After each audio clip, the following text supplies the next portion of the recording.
యేసుక్రీస్తు నామములో బెతస్తా విడుదల పరిచర్య తరపున మీకు ప్రేమపూర్వకమైన వందనాలు.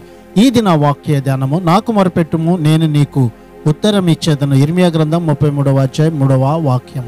బైబిల్లో యెహోవా దేవునికి మనము ప్రార్థన చేస్తున్నామంటే సకల విశ్వాన్ని సృజించిన వానికి ప్రార్థన చేస్తున్నామన్నమాట. ఇర్మియా లాగా మనము కూడా నమ్మకం నిండిన యథార్థ హృదయంలో నుండి వచ్చిన ప్రార్థన ఆయన చెవులకు సోకుతుంది. తద్వారా మనకు అద్భుతమైన జవాబులు వస్తాయి. మానవ జ్ఞానానికి అందని గూఢమైన గొప్ప విషయాలు దేవుడు ఎల్లప్పుడూ పలుకుతూ ఉంటాడు. ఇది నా వాక్యాన్ని బట్టి దేవునికి మొరపెడదాం.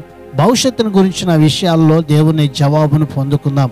అట్టి కృపను ధన్యతను ప్రభు మనందరికీ దయచేయును గాక. ప్రార్థన. పరిశుద్ధుడా, ప్రేమగల తండ్రి యేసయ్య, మరొక నూతన దినాన్ని మాకు ఇచ్చినందుకు నీకు వందనాలు, స్తోత్రాలు చెల్లిస్తూ మేము నీకు మొరపెట్టుచు ఉండగా ప్రభువా, ఇదిగో మా భవిష్యత్తు విషయములన్నిటిలో కూడా ప్రభువా నీ జవాబుని మాకు అనుగ్రహించమని, ఈ నీ బిడ్డలందరినీ కూడా దీవించి ఆశీర్వదించమని యేసు పరిశుద్ధ నామములో ప్రార్థించి అడిగి వేడుకుంటున్నాము తండ్రి. ఆమెన్.